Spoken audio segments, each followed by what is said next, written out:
के साथ में रोटी जोड़ के अपना जीवन पा रहे हैं, और हमारा माटी तो लूट रहा है, बेटी भी लूट रही है।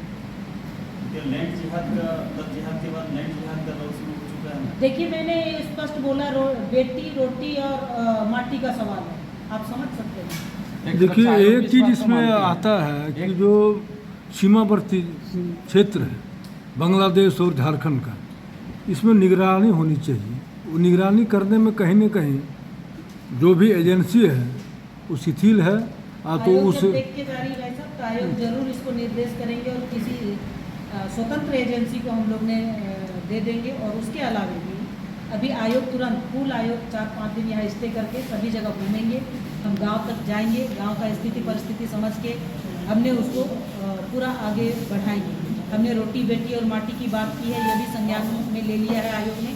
और इसी के लिए आखिर में चिन्हित कैसे होगा कि जो लोग बांग्लादेशी यहाँ पर बसे हुए हैं? कैसे करेंगे? आप जो बात कर रहे हैं, मैं बोल रही हूँ, आप समझ नहीं पा रहे हैं या मैं नहीं समझा पा रही?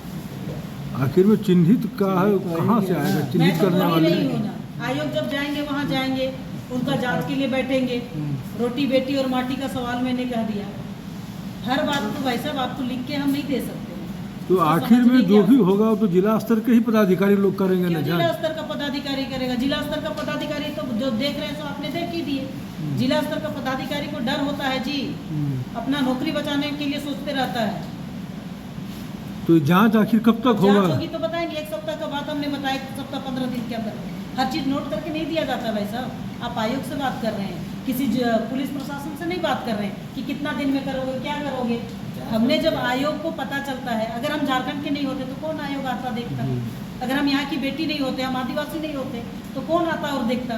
कौन उनका दर्द को समझ पाता? हमारा रिसर्च अधिकारी ने बताया कि जामताड़ा का एक मामला आया है, यहाँ साइबर का मामला है, आप लोग को सबको पता है। कितना लोग जेल गया, अभी भी जेल गया, तो सिर्फ जेल में जाने के बाद कार्रवाई क्या हुआ? तो ये सारा विषय आता है ना।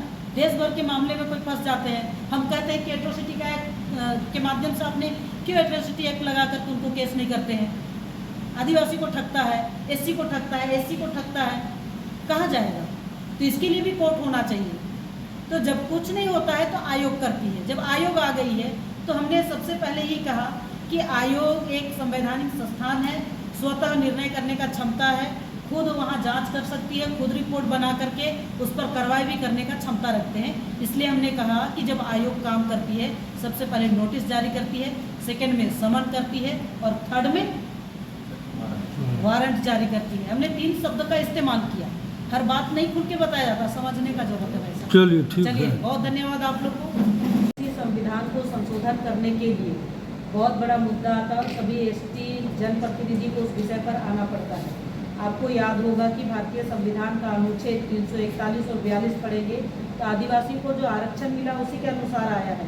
लेकिन उसी में से अगर आप आगे पढ़ेंगे तो उसी समय जिस संविधान सभा ने बैठा था, भीमराव अंबेडकर जी ने जिस समय संविधान सभा का गठन किए थे, उसमें ऑलरेडी यह लिखा हुआ है कि जिस तरह से ओबीसी, एसटी, एससी समाज का लोग धर्मांतरित होते हैं तो स्वतः ओबीसी हो जाएंगे, लेकिन एसटी धर्मांतरित करता है तो आदिवासी ही रहेंगे। इस विषय को सबके सामने में आया ही है, ये विषय भी आए हैं। ये बहुत बड़ा मुद्दा है, ये एसटी आयोग के करने से नहीं होगा, ये बड़ा मामला है। राज्य सरकार और केंद्र सरकार समन्वय स्थापित करके इस विषय पर विचार करेंगे तो अपने समाज को बचा पाएंगे। उदाहरण के लिए आपने एक तरफ तो ये बोल दिया, लेकिन साहेबगंज जिला का बढ़ारवा की अगर मैं बात करें, बरहेट की बात करूँगी, बरहेट संथाली उत्तर, बरहेट संथाली दक्षिण, अगर दोनों जगह देखेंगे तो जो बहनों, जो हमारी बहन है आदिवासी बहन, उनको ये बांग्लादेशी घुसपैठियों ने शादी किया, मुखिया बनाया और आज जो ज़मीन का हेरा फेरी हुआ है, आधा से अधिक ज़मीन खत्म हो गया आदिवासियों का। ऐसे तमाम कई ब्लॉक हैं जो मैं बता सकती हूँ आपको। ऐसे ही आपका गोड्डा में, ऐसे ही आपका पाकुड़ में। कल की मैं बात बताती हूँ, 18 तारीख को पाकुड़ में एक पहाड़िया, एक संथाली जनजाति का लोग बाहर जाते हैं काम करने के लिए और उसमें उसका गांव में गायबंधान गांव है, गायबंधा गांव का व्यक्ति, पहले 2 परिवार मुस्लिम थे, वो थे, लेकिन अभी 150 परिवार आ गए हैं।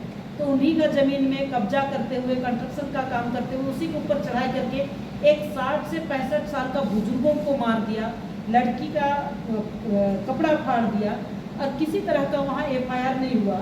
जब मैंने SP को फ़ोन किया, वहाँ आईजी को फ़ोन किया, तब जाके कार्रवाई हुए, उनका जांच हुआ और उनको कंपनसेशन के लिए हमने बोला है, तो अभी आगे बढ़ा रहे हैं। ऐसे ही विषय जब तक नहीं उठेंगे तब तक कुछ पता नहीं। मैं आपको इतना बताना चाहती हूँ कि पूरा संथाल परगना जल रहा है। आयोग इस विषय को उठाया है और आयोग के सामने में संज्ञान में आई है। पुनः आयोग यहाँ आएंगे और किसी न किसी स्वतंत्र एजेंसी को एक बार जांच करने भेजेगी और आयोग स्वयं 1 सप्ताह 15 दिन के अंदर यहाँ आएंगे और विशेषकर साहेबगंज का और पाकुड़ ऐसे 2 जिला का सर्वे करते हुए इसको आगे उठाएंगे और इनको बचाने के लिए, इनको यानी आदिवासियों को संरक्षण देने के लिए आगे बढ़ चढ़ के हिस्सा लेंगे। तो वो बता दिए जरा से एक लमसम हमें ये बताइए, सबसे आप एसटी आयोग की सदस्य हैं तो इस नाते आपसे ये सवाल पूछना लाजमी है जी कि अभी सबसे बड़ी हाय तोबा मची है डेमोग्राफी चेंज पे। आपको मैं बता दूँ